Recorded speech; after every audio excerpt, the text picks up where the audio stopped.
Welcome to The Recovering Perfectionist, where you'll learn all the hacks you need to get started and finished on your business or project. You'll connect with successful entrepreneurs who are in perfectionist rehab, unapologetically experimenting and balancing life, business, family, and me time. I'm your host and Chief Recovering Perfectionist, Claire Barton.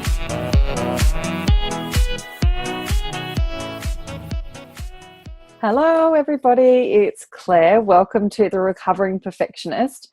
Today on the show I have a beautiful woman called Schmidt, who I met at a networking event a couple of weeks ago. In fact, I met her at a speaking event a couple of weeks ago. She's a magnificent speaker, and she is a professional speaker who's been on the stage of speaking for 20-something years. So she's very, very good. She's very inspiring, and mostly inspiring, as I said in the show notes, if you've had a read of those, is, you know, when you're looking at someone and you feel really inspired with them and you're a bit like, oh, I want to be them when I grow up. Like, I kind of want to have a bit of what she's having, because she was so fantastic, charismatic, great speaker, very engaging, really interesting.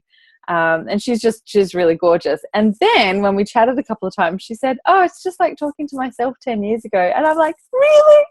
I kind of got a bit giggly and girly and that sort of thing. It was a huge compliment. So it was really fun. We have similar-ish backgrounds. We both worked in HR management and do things like coaching and strategy for businesses. And I obviously want to start doing a lot more speaking and that sort of thing, as you've heard. So it was really beautiful. So I'm so excited to have a chat with her today.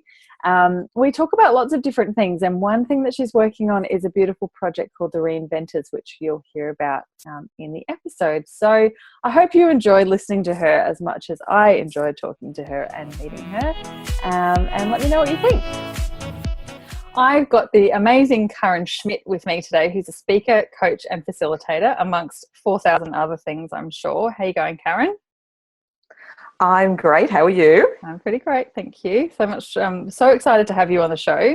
So, Karen, you and I only met maybe 3-4 weeks ago, something like that, at a speaking event with Simone de Haas in Paddington in Brisbane, which was my first one. I think you might have been to a couple. I feel like you knew Simone quite well.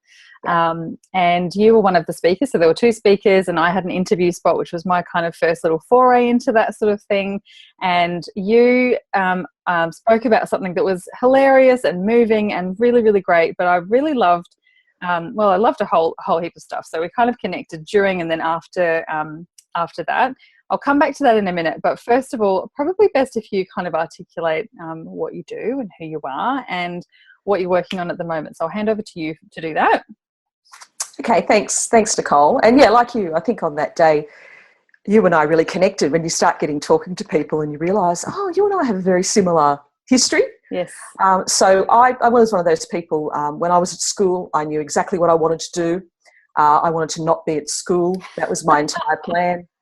I left, I got sort of admin jobs, fell into HR because I talked a lot, went to TAFE, did a bit of a few different courses there, and did one in HR, and they had a subject called learning and development. Mm-hmm. And I got an A without doing any work. And around the same time, which for me, I was never an A student. I was maybe a B, I tried hard. But I went, wow, that was really easy. And around the same time, I joined Toastmasters, which, if anybody hasn't heard of it, is a public speaking club, which I highly recommend to anyone and everyone. And I discovered that I had this ability to present to audiences. So fast forward a few years, and I'd realised that I wanted to make my career in learning in some way. And I was living in Sydney at the time. That's where I grew up.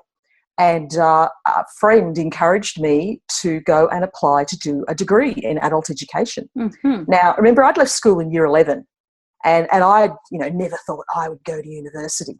And here I was working full time and studying part time, and just as I finished the program, I was working in a training department of a professional association, and my partner at the time, who was a lawyer, decided he'd have a midlife crisis at 32, cool. And joined the Northern Territory Police as a probationary constable. That's right.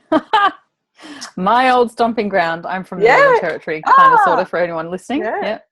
So, all of a sudden, here we were moving to Darwin. Luckily, we didn't get somewhere smaller than that.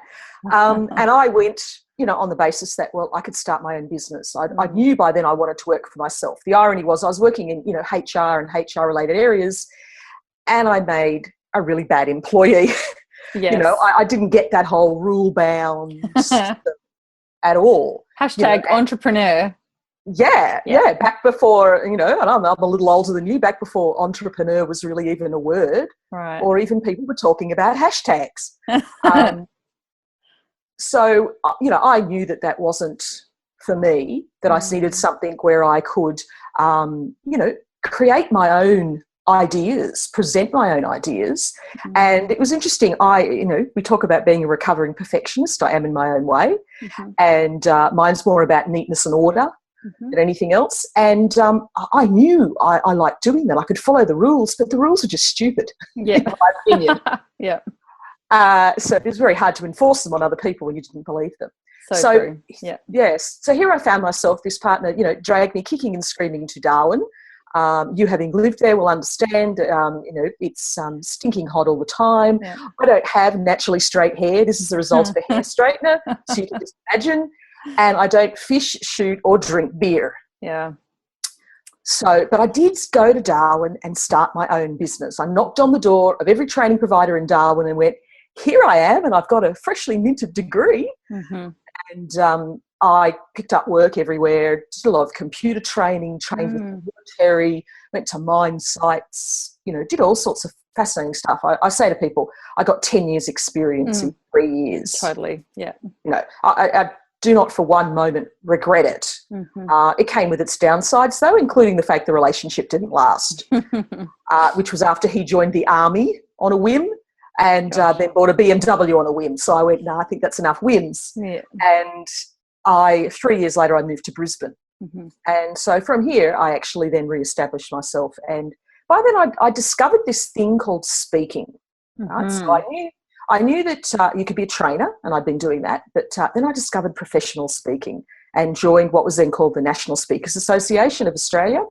It's now called Professional Speakers Australia. And from there, my business really took off. And I have now been a member for 16 years, been on the board, been a chapter president, and that's been really interesting. I'm still doing that. But now I'm looking at, what's my next step? And in fact, that's going to be probably around Reinvention, which is a little project that I'm working on at the moment, which came up at that event where you and I met. Yeah, which was really interesting. So that was definitely something that sort of took my attention. Yeah. That's my story. Excellent. Lovely story. Thank you so much for sharing with us. And yeah, I'm definitely... What I wanted to talk to you about today, obviously, was the Reinvention project. So in your, when you were chatting to us at the event, you mentioned about this project and you told us the backstory, which was really intriguing and really interesting and very entertaining to listen to, obviously. And I'm still dying to know what who the person was. And for anyone who's listening out there who doesn't know what the hell I'm talking about, I'm going to leave that to you if you want to rehash that. Okay. All right. But I really loved the idea because I obviously came to you to help you out with your project, and you interviewed me and asked me a heap of questions. And part of that process I think is really interesting. I've had this conversation, it's probably the fourth time today that I've talked about this whole process of getting interviewed and being asked questions by someone who is good at sort of listening to some of those things and, following you down the rabbit warre and then just, bringing you back to a few things and saying, hang on a minute, just tell me a bit more about that. There's no better way to articulate your message and your story than having someone, sort of ask you those questions. But I really like the idea of the Reinvention project, even though, as you said, you haven't quite articulated what the end product looks like or what the whole thing is. Number one, I love that that's the process, that it's okay to not know exactly where it's going and exactly what the steps are to get there and that sort of thing. So I really love that. But I also thought it was really interesting before, during and after our chat on Reinvention and sort of reflecting on all of the reinventions that I've kind of had. And a lot of them, as I said to you, sort of seem to center around my vocation or the industry I was working in, whether it was massage therapy or HR or retail management or, you know, doing my own business and motherhood and all of that sort of thing. It's like every 5 minutes I turn around and there's some sort of reinvention going on. So yeah, maybe tell us a bit more about that sort of story and that project that you're working on at the moment. Yeah, so I went through this process myself of having a couple of years there where I was a bit uncertain about where I wanted to go, and I came to the realisation that in fact the thing I was really good at, the thing that a lot of my clients were coming to me for anyway, was to help them reinvent in some way. And I sat down and thought about it, you know, and I'd reinvented myself in my business a few times, and I thought, look, I don't want to just go about that the same way I've always gone about it. I've written 5 books over the time I've been in business. It turns out I like writing. My English teacher was so impressed. But most of those books were, in my own words, the world according to Karen. I'd done research for some of them, but they were often my thoughts and my ideas. And I thought, what if I did this completely different? And maybe I've been influenced a bit by watching TED Talks and other programs like that, where I went, what if I went out and interviewed 100 people? And I just picked a number. I don't know what it's going to end up being, but I just picked 100 because it sounds nice and even, and thought, why don't I just ask them about reinvention? Come up with a sort of a set list of questions, but obviously you can deviate from that, but you've got to give people somewhere to go and see what happens. And this idea of me being, you know, someone who likes neatness and order and things need to fit into their little slots and I know where things are going, I knew that I had to do it. If I was going to get out of the bad habits that I got myself into over the years, I knew I was going to have to do it differently. So a big part of it for me is not quite knowing where it's going to go. The hope is that I can use the data that I get to test it against some hypotheses that I've made. So in some ways, it's almost like doing a PhD research. You know, that you're setting a hypothesis and then you're going out looking for evidence of that. And use that then in presentations that I do, you know, on the speaking circuit, for coaching for individuals, but also for facilitating discussions with organisations and business owners. I often do that with teams and say, okay, where's your team going? You know, what are you doing next? Just sort of the strategic planning stuff, which I really enjoy. And yes, I might write a book about it one day. You know, given that I've already written 5, you know, and I've got all this material. And I'm literally, you know, I'm about to do interview number 7. You know, my goal is to do 40 by June 2017 and maybe do the rest by the end of the year. But I'm not going to force it if I start finding that it's, obviously it's not earning me any money at the moment and I'm still doing other work. I've got to balance that out. But the really interesting thing about doing this project I found is where I had lost some energy and enthusiasm for my business, and I'll be honest and admit that, now that I've decided to do this project, that energy's all come back. And clients can tell and contacts you have can tell, because I'm also getting a whole lot of new business because I've re-energized myself. And I think that you need to sometimes step back to do that. And that was, you know, a bit of the story that you heard that day. And for, you know, anyone who's listening, and, you know, it was an experiment to tell that story, and I still haven't decided if I'm going to use it regularly or not. But it was basically talking about how instead of trying to directly figure out, well, why wasn't my business going well and why was I not happy with where it was going, I became obsessed with this favourite celebrity of mine and put all this time and energy and attention into, you know, watching what they did and following them online and meeting them in person, you know, because lucky for me, they're in the whole Comic-Con, Supernova, pop culture convention world. And so I went and met them. But what happened along the way of doing this crazy thing is that I was actually discovering things about myself. And learning, well, why was I so interested in this person and why was I doing that and what could I get out of this so it wasn't just a waste of time. And it has proven to be very valuable, you know, in understanding why I did it. And in fact, I've now looked back on it after telling the story that day and realised that it's actually one component of the bigger story. Sure, yeah. Of other things. And so I think I will perhaps throw it in there. But I don't know if I will use it as it is yet. I'm still deciding. But I did get some really good feedback that night, and particularly as I ended it, as you'll remember, by and of course I did it as a mock-up and saying, well, I'd tell this story and then I would make my key points, as part of a keynote presentation, and then come to the end and say, okay, so I guess you're wondering who it is, and finish by saying, does it matter? Yeah. And we're all like, no, and you're all going, who is it?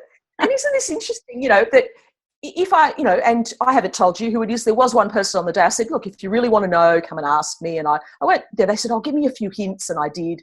And they figured it out. Okay. But does it make a difference who it is? If it's somebody you've never heard of or you don't admire, it won't matter. What if I substituted the name of the person that rings your fangirl button? Then you'd be going, oh, now I get it.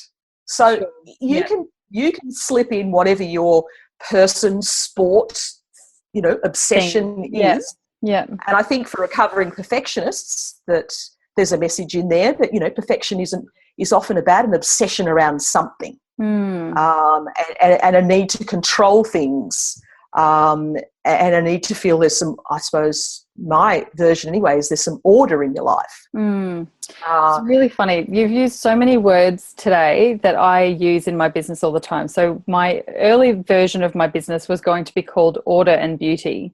That was the whole thing. Like, it was about creating order and creating beautiful things, and I didn't really know what it looked like. But you talked about having things in order and in place. When I was about 12 or 13, my mum went away and got married, and then she came back. And in the 3 weeks I was staying with a friend, and someone said to us at school one day, oh, what's it like having Claire living with you? And Amy just looked at me and said, well, everything's got its place, hasn't it, Claire? And I was like, what? No, I don't care. I'm happy to be messy, and I'm a rebel. I don't need a tidy room. But actually, she couldn't have put it more perfectly, because that's exactly like everything for me has a place, whether it's a mental place and an emotional place or an actual physical place in my home, office, car, handbag, whatever. Everything does have a place. So that's really cool that you just mentioned that. And then in terms of the obsession and the control freak, like, I definitely use recovering the perfectionist interchangeably with things like control freak or that sort of thing. So I definitely think that's a big part of it, and I'm really interested to explore that a little bit with you, because I know I've had a lot of conversations with people, and there's another kind of school of thought that a lot of perfectionism, a lot of what we call perfectionism, is actually more along the lines of avoidance. But there's also something else in there, like you were saying, that sometimes perfectionism is kind of a mask for something else, like you're not listening to what's going on, or it's like this need to have an obsession over a thing. So where does that kind of cross over for you, do you think? It's really interesting, because I'm like you, I literally joke to friends all the time that, I could send you to my apartment blindfolded and you could find things, and to me it's normal, and yet my close friends are used to it now. But people who come over for the first time, go, oh, you didn't have to tidy up everything for me. And I look at them and I go, it looks like this all the time. Yeah. And just so people know, I'm single and I live alone. And I have a small inner city apartment. Yeah. I'm not a hoarder. I'm in fact an anti-hoarder. I love the simplicity movement. It's good for me. But it's interesting in this whole last couple of years in exploring lots of things that were going on for me. And I'm the first to admit that I did that with the help of a psychologist at times. And what I discovered is that, in fact, sounds so stereotypical, but I think it was a lack of control that I had when I was a child, and the fact that in my household things were a bit sort of disorganised, and I felt that that's one thing that I could do, was control my world. And it's interesting, I don't try to control anybody else's. When I'm with clients, I'm not trying to control everything, other than if that's my instruction from the client, is to keep this meeting on track or keep this session on track because we've agreed to it. When I go to other people's houses, things are where they are. I stay in hotels, not necessarily neat. So it's really interesting how they develop for different reasons. But I think one thing I read recently that stuck with me, and I wish I could remember where I read it. So I've recovered enough from perfectionism that I forget where I find stuff. I'm hoping that's not an age-related thing. But it's the idea that the reason we try to control things or have order in our lives, in our possessions, maybe because perhaps what's going on in your head, your own thoughts, aren't that neat and orderly. Mm-hmm. And I found now that I've got my thoughts in order, and I've got a direction, and I know where I'm going, and I know what I'm doing and what I'm not doing and why I'm doing it, that need seems to have gone away.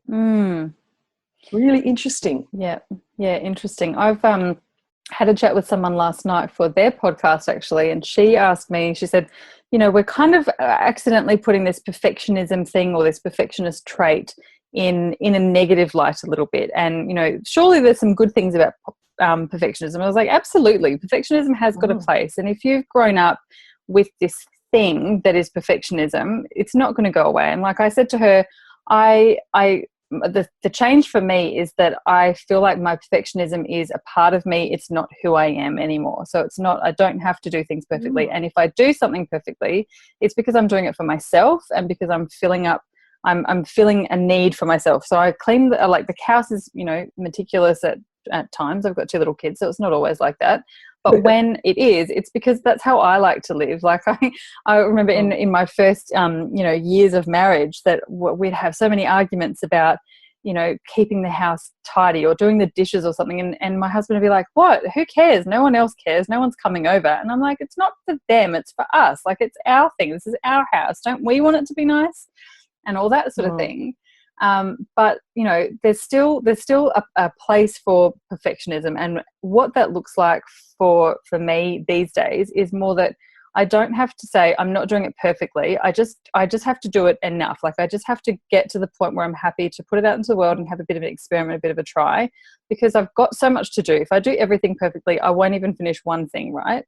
But there's still this inner perfectionist in me. I still have to give her jobs to do, or she's just going to go crazy and probably just rock to sleep in the corner eating chocolate custard all the time. Like, you know, it's just not a thing, right? So the inner perfectionist, she still has jobs to do. She gets to make the house beautiful. She gets to do the little table decorations for that Pinterest style second birthday party and, you know, those sort of things. So she's still got some jobs and she's still got some tasks, and she makes me feel happy because I still get to live in this beautiful world of order and beauty. But I've also got the luxury of going, actually, there's some other stuff that I don't have to do perfectly.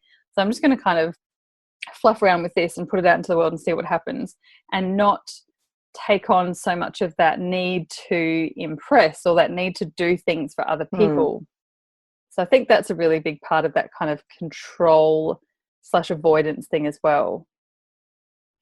Yeah, and I think for me, a lot of the need to want to have order and be organised is that I've seen when people aren't, that it's really stressful. And in fact, people can use that stress of, classic is, I can't find my handbag, where are my keys? You know, I know when I'm really, really stressed, I lose things. And it's a sign to me that if I go, I can't find something, then I go, okay, what's going on? You know, calm down. It's not about the object, it's about what's going on that you aren't processing things effectively. Interesting. I see so many people around me who are stressed because they're disorganized. Yes, you can go the other way and be stressed because you're putting this perfectionism on yourself that you're never going to be able to reach. Never, ever. Yeah. But it's getting that balance. Yeah, I think I like that idea of allowing the perfectionist in you some projects, things that are going to cause you difficulty. Yeah. Because that can lead you down that path where, you know, it's one day it's okay to do this, and the next day something else gets added, and that's when it starts to stop you living your life. And I think that when I like to think that my perfectionism helps me lead my life in a way that frees up my time and my energy to do the things that matter, rather than becoming a burden. Absolutely. I couldn't say that better myself. And I think when I started doing, so my business is chiefly working with people in sort of a coaching and consulting and sort of systematic way with mainly online entrepreneurs, to get them some systems and processes and automate things and streamline things, right? So it's all about organizing and structure and systems and that sort of thing.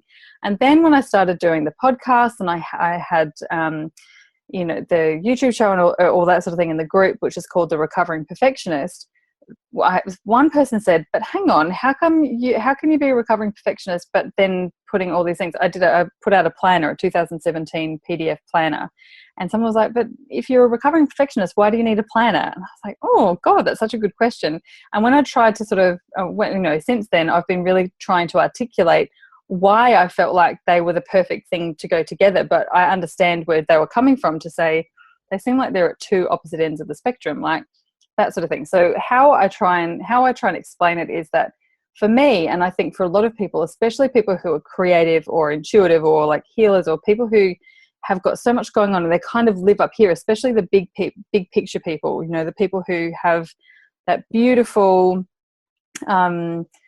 intuitive kind of understanding and planning system of the world and how they want to show up and how they want to do things. If they don't have a foundation, nothing kind of gets done, like nothing kind of goes anywhere. So for me, having some plans and systems and structures in place allows you the mental capacity, the mental space to go, oh, okay, all that stuff's taken care of. So I can actually go and do this thing that I'm working on, or whatever my zone of genius is, or my craft, or my next project and that sort of thing. And the best analogy that I can come up with so far is like, I'm obviously a very systematic person. I like having, everything's got a place. Like my 13-year-old best friend said 1,000 years ago, everything's got a place. When I go traveling, I like to go, okay, I'm done with this place. Let's go to the train station tomorrow, see where the next train's going, and just go. And so I can go and, be a bit more spontaneous and that sort of thing, which typically feels pretty uncomfortable for me, because I like to know, where am I sleeping tomorrow night, and where am I going to have dinner, and, who am I going to talk to, and how am I going to get there, and all that sort of thing. But the only reason that I was able to do that sort of thing when I'm traveling is because I've got my Lonely Planet in my backpack. I've got internet on my phone. I've got my traveler's checks, my visas, my passports. My parents have got all copies of everything. Everything's kind of in place. So if shit hits the fan, I won't be sleeping in a cardboard box that night. Like I've got things in place that allow me to go, okay, I can take a bit of freedom. I can take a bit of time and just kind of let my hair down, because I know that I've got that foundation. I've got that base. And I feel like a lot of business stuff, or, whatever, I suppose, is like that. But, if we look at it through the filter of businesses, that if you have a thing that is your thing, like if you're a coach, for example, you want to go and do this new project. You want to go and do the Reinvention project. You don't know exactly what it looks like. The only reason that you can kind of feel comfortable to go and follow that and follow the energy of that is that you've got this other stuff that's sort of in place and it's ticking along, and you've got maybe a stable, like a sort of a baseline income, or you've got these other systems and things. So would you agree with that kind of how they sort of work together? Look, definitely. And I think particularly now, the difference, in 2017 and when I first started my own business, would you believe, in late 1997, is that, we did, the internet was a dial-up modem and you crossed your fingers and made a cup of coffee. But I think now we've got so many more systems, we've got so many more options. It's really easy to get distracted by bright and shiny objects. So true. We need to be on every social media. We need to be using every single thing that's out there. And I think that if you have that sense of order, then it stops you from getting sucked into all of that stuff and saying, no, I'm not going to do all that just because somebody out there says to do it. Mm-hmm. Instagram isn't for me. It's not right for my business, so I don't do it. Yeah. And I think that having those systems in place can be really helpful, because otherwise you can get pulled around all the time. Yeah. And also working for yourself, you do need to have a level of discipline. And I love that article. It was around last year, and it was written by, I think it was some US Army general. Caught my attention because, I'd done all that work with the military and been a military wife for a very short period of time. But he talks about how the one habit that you need every day that will set your day up, that will put you on the path to success and create all other good habits, is making your bed. So it seems like a really simple thing to do.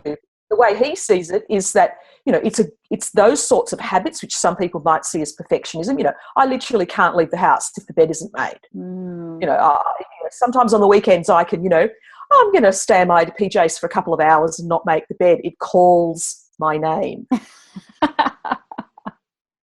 Come on, I know you know it. I do. In fact, my dad and I have had this very similar conversation, I reckon, when I was probably in my early 20s. And he said something along, we were talking about mental health or something like kind of deep. And he said, as long as you make your bed every morning. And I thought, what the hell are you on about? I'm not depressed just because I don't make my bed every morning. But yes, the more that I've understood, it wasn't that much of a generalization. But he was sort of saying, like, that kind of consistency and caring about your environment, or planning for the future, i.e. 12 hours later when you want to jump into a nice bed again. And I've had this conversation with a few people about the bed making thing in particular, and it's absolutely ridiculously divisive. Some people are like, that's ridiculous, I never make my bed and I've never been happier, blah blah blah. I guess it comes down to that, what works for you. Like if that's something that I had the same conversation last night. If you're an entrepreneur and you work from home, for example, as a lot of us do, some people find it almost impossible to get going or whatever if they know that there's dishes that need to be done or a load of washing that needs to be done or whatever.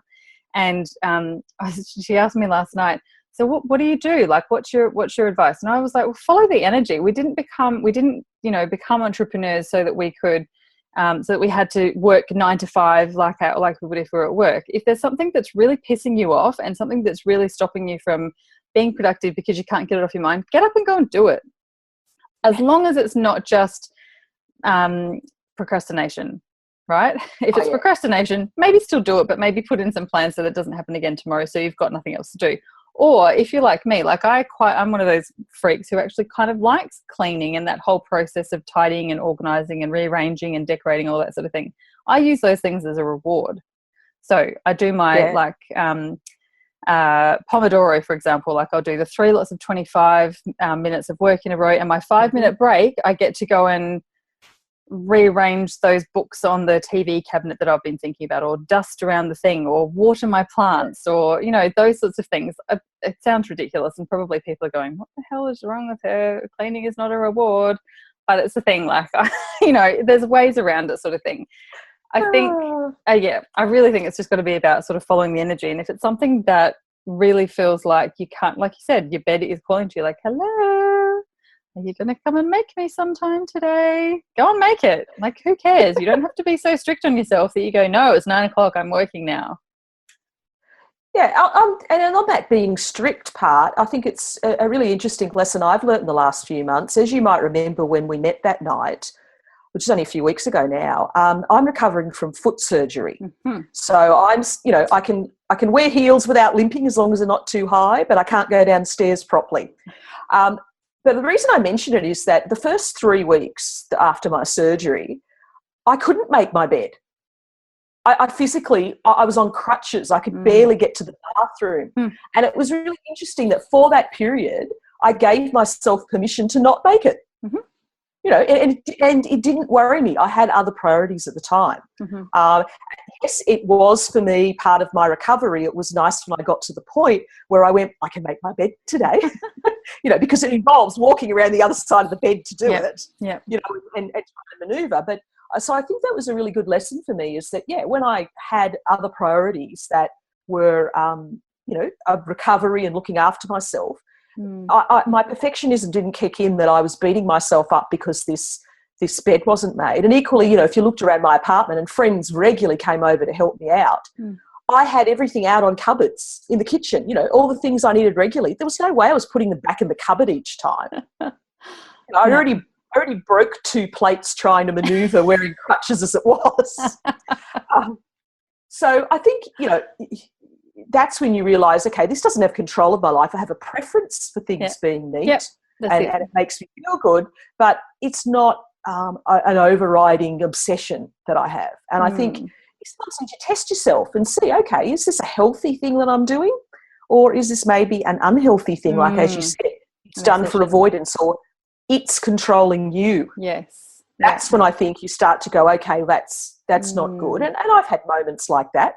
And when I look back on them, I can see that they were linked to some other stress going on in my life. I think there can be a warning sign for people. Yes. And I'm sure if you talk to a psychologist, they would agree that that's how people get into being diagnosed as OCD. Yeah, yeah, right. So tell me, before we wrap up, with the 7 interviews that you've already done, are you already seeing any kind of patterns or any crossovers or any themes that are going on in there? And is there a like a thing that makes people kind of go, okay, this isn't really working for me? Like you were saying, this is a symptom of something that's not working, and therefore I'm going to reinvent myself? Or is it an accidental kind of a thing? Or what are you seeing so far, if you'd like to share? So, yeah, look, and I'm dying to do more so that I can get more information to make these decisions. Look, I think it's still split at the moment as to, there are some people who say, oh, yeah, absolutely, I sat down and went, right, this catalyst has occurred or is about to occur, and I need to reinvent and I need to have a plan. Half of them said that. The other half kind of went, well, when you said reinvention, Karen, we chatted about it, because at the moment they're all people I know. Or there's a couple like yourself that I've only just met, but they're people who I've just, clicked with instantly. So it's been easy. But even people I know, and I go, oh, no, you've reinvented. I've sat back and watched you. They go, well, I never planned it. Yeah, right. It just kind of happened. Yeah. So I haven't determined that yet. But I think one thing that's coming through for me, and this is part of, I suppose, one of the hypotheses that I had going in, and without trying to ask it directly, and influence the questions, because I did a lot of recruitment early in my HR career. So I know a lot about, not asking leading questions and, getting the right answer out of, not the right answer, but getting people to tell you the truth rather than what you want to hear. That I didn't want to lead them. But what I'm finding is that three, I suppose, qualities that I'd come up with that people need, when reinventing, to come out the other side with something that really works for them, is authenticity, a clear identity, and this idea of possibility, that I can do things. And I've so far seen evidence of all three of those, particularly the first two. People going, you know what, I'm sick of not being authentic. I'm sick of following a path that someone told me I should, or the world tells me that I should. Yes, yeah. And so I'm going to be more me than I have been in the past, reveal more of myself. And that links very much with changing your identity. A number of people have said to me, I didn't think I was the kind of person who could do X. But their reinvention has proven to them, well, you know what, I am. Yeah. I've changed my identity. Maybe I've had to get away from people, family, friends, whatever it might be, who saw me as that old identity and wouldn't let it go. I wanted to let it go. Yeah. But they wouldn't let it go.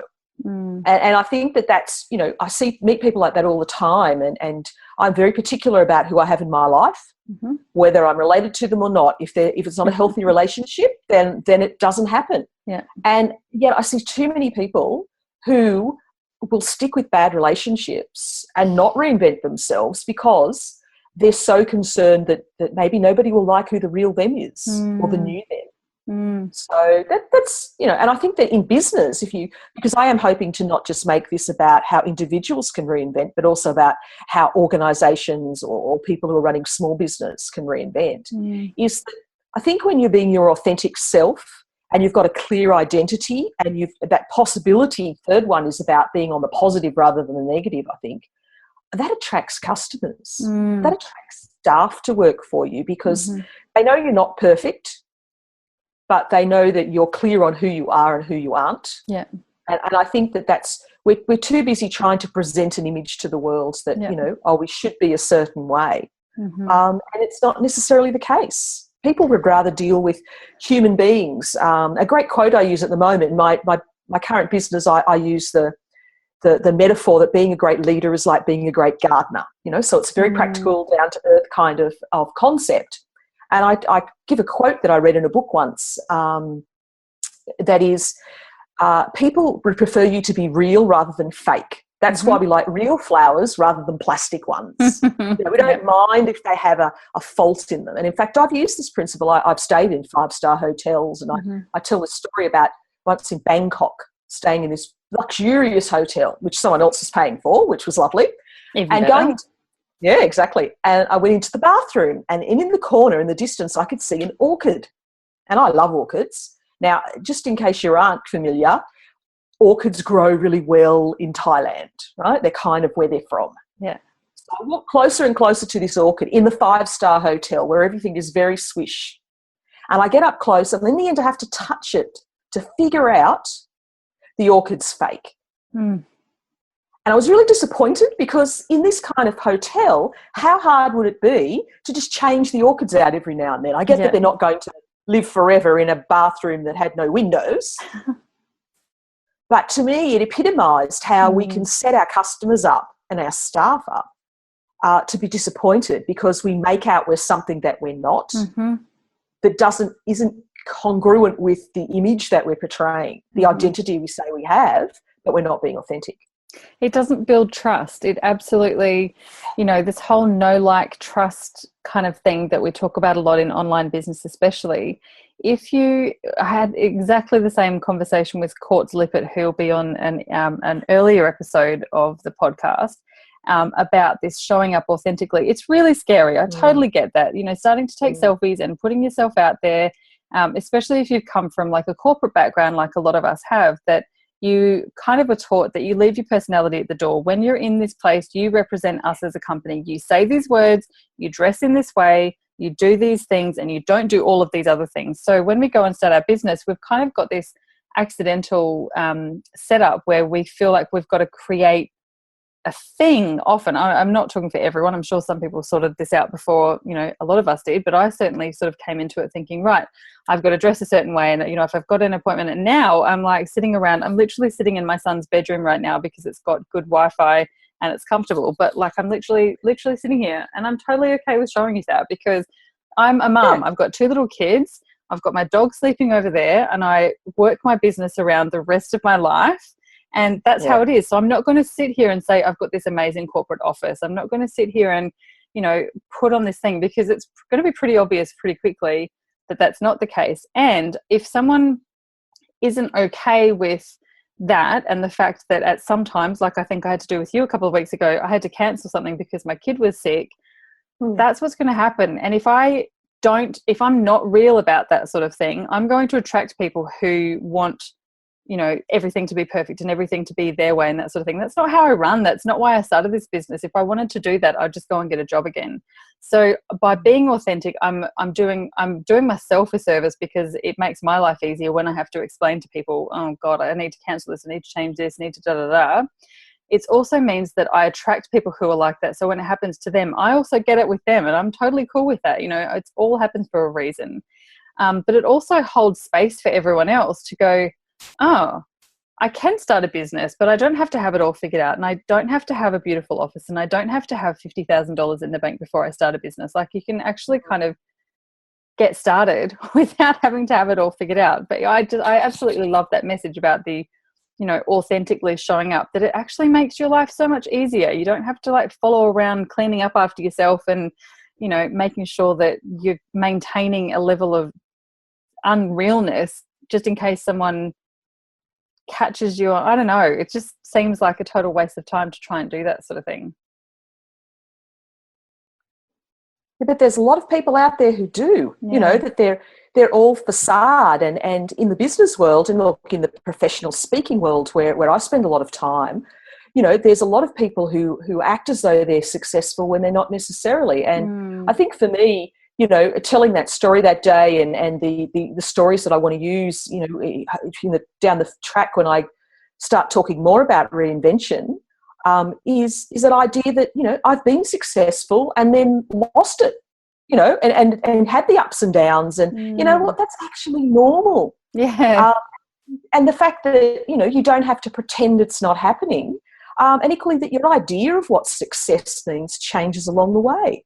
Totally. Exactly. Yep. I mean, just for me, for example, like you, and I think one of the reasons, you and I click so well is I love travel too. And in the last few years, for a period of time in my business there, I was traveling constantly, all business related, and I try and tack on little trips on the end, a few days here and there.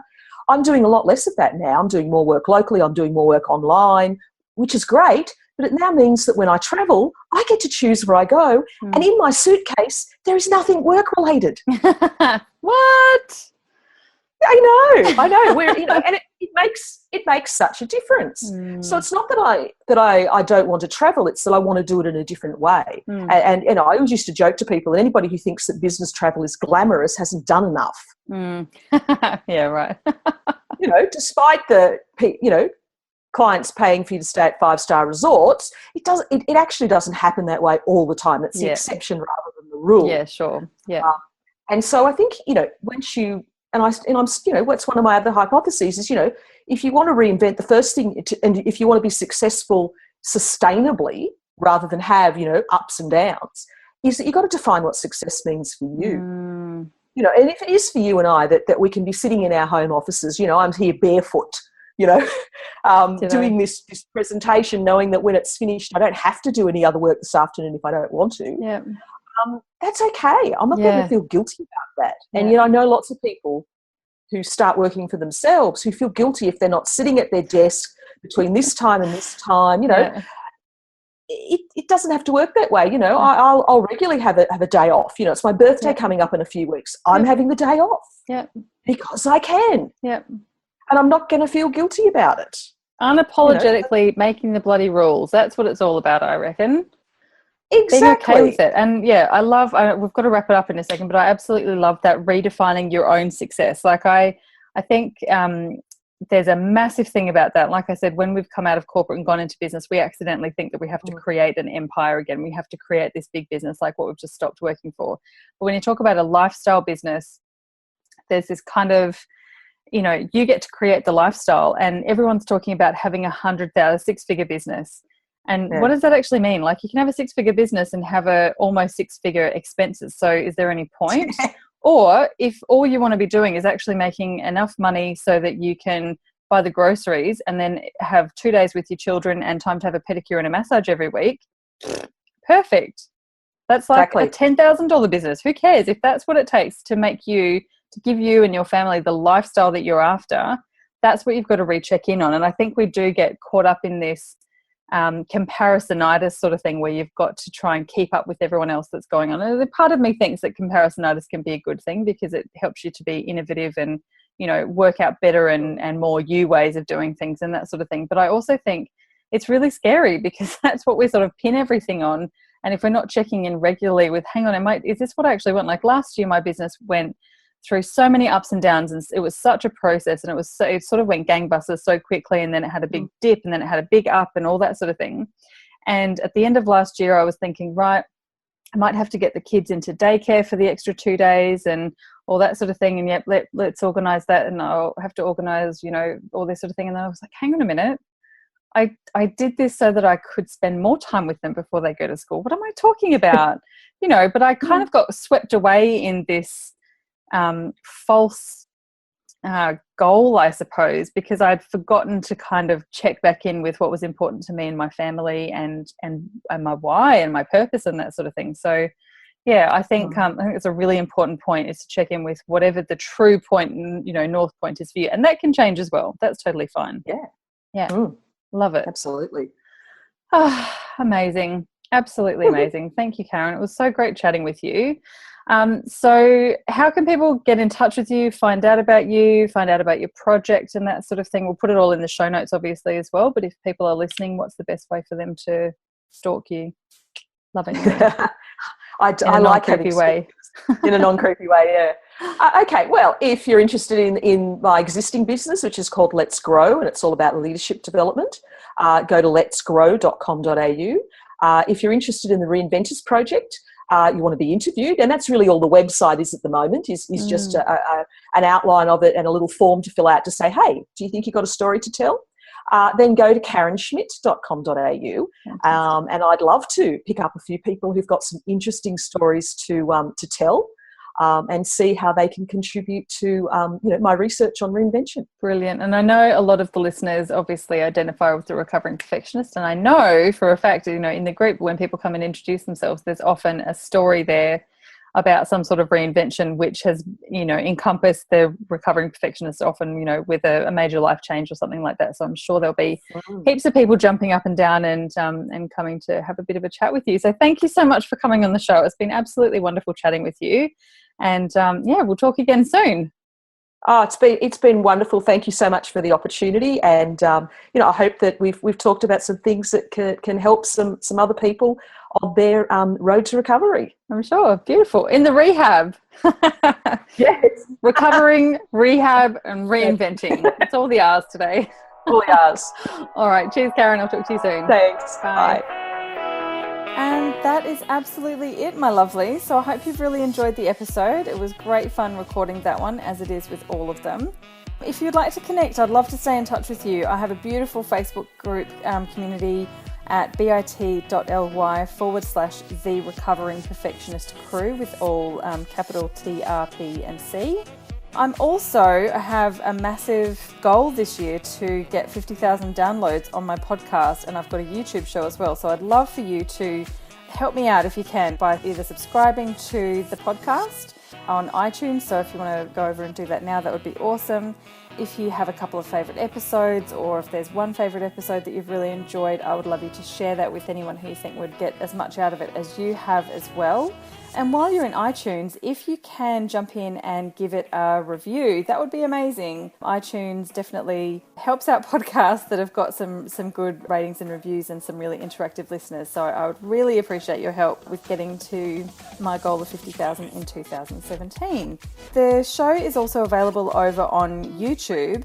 The links are always in the show notes, so you can head over there. So it's The Recovering Perfectionist on YouTube. There's a channel for that as well.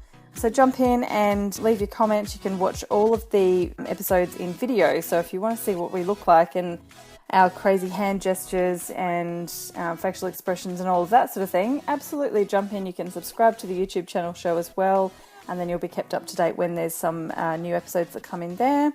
So yeah, love your support. And if you want to shoot me an email, it's hello@clairebarton.com.au.